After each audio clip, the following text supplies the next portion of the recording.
Здравствуйте, самые лучшие зрители! Меня зовут Полина. Лямур. Романтик. Вы влюблены? Пора.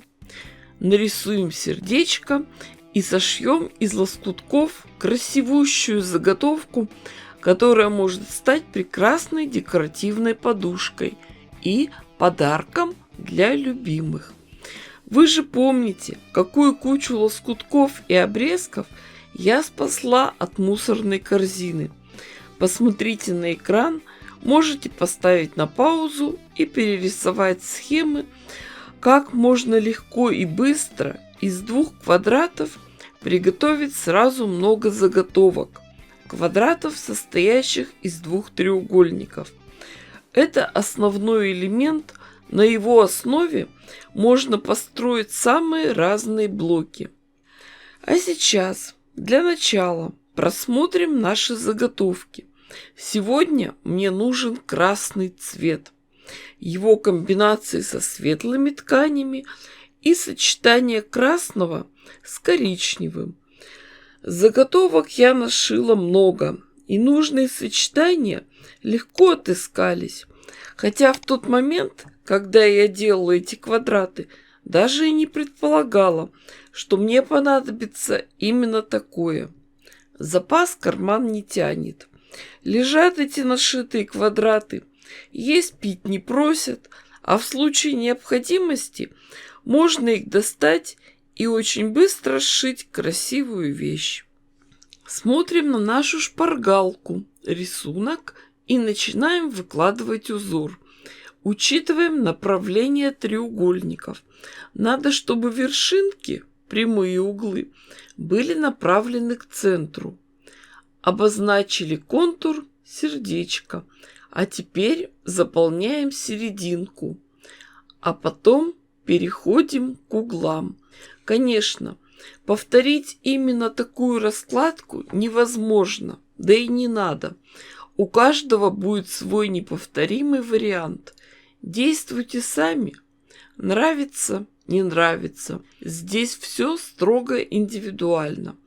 Захотелось мне именно сейчас, в этот отрезок времени, чтобы рядом с синим лоскутком лежал розовый.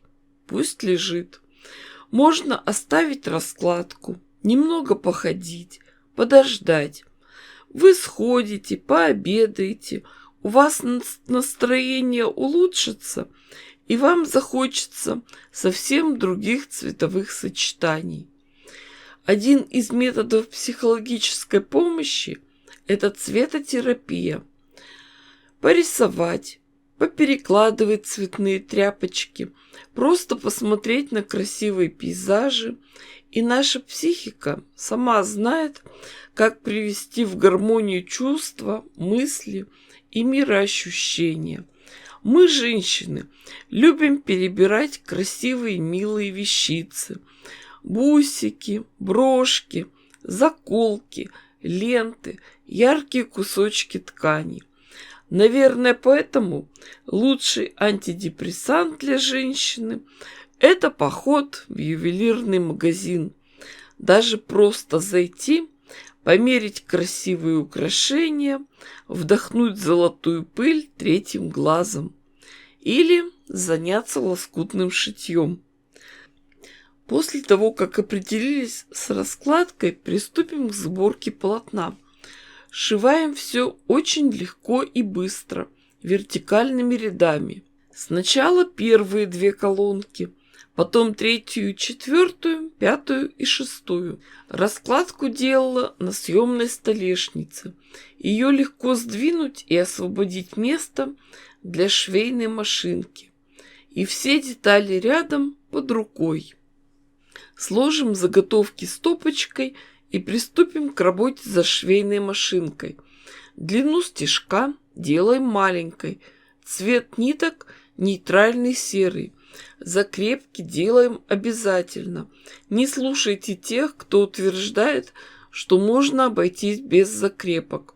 В лоскутном шитье все должно быть очень хорошо прошито. Нитки не обрываем, прошили одну пару деталей, не делаем никаких промежутков, сразу же переходим на следующие детали. Шьем гирляндой. Наши отшитые детали разворачиваем, швы тщательно расправляем и разглаживаем ногтем. У нас натуральный хлопок, с ним хорошо работать. После этого соединяем две отшитые полоски, места швов закалываем булавочками. Когда выполнили соединительный шов, заготовку расправляем и также присоединяем оставшуюся колонку. Расправляем отшитую заготовку. Швы на обратной стороне направляем в сторону темной ткани.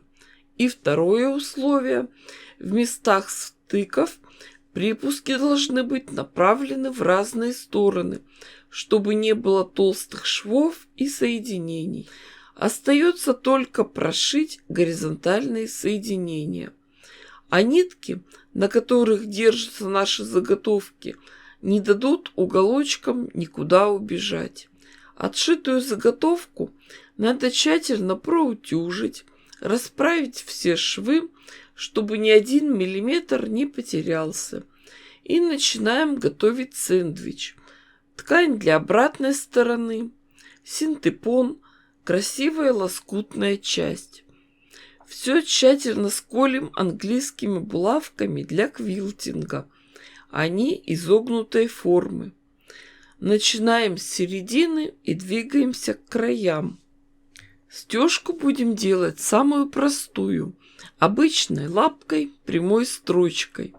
Сделаем контур внутри сердечка, потом нарисуем само сердечко и пройдемся по диагоналям вокруг него. Меня многие ругают за название и спрашивают, чем это отличается обычный пэтчворк от необычного. Это же обычное лоскутное шитье. Согласна. А вы поменяете 2 пачки обычного стирального порошка на 1 грамм необычного. Сейчас меня закидают тапками. Но давайте немного порассуждаем о тонкостях русского языка и об эмоциональной окрашенности слов. Не знаю, как у вас, но в моем представлении пэтчворк – это работа с лоскутками. Из лоскутков – это работа. То есть это правильные ткани, точный крой, шитье с точностью до миллиметра.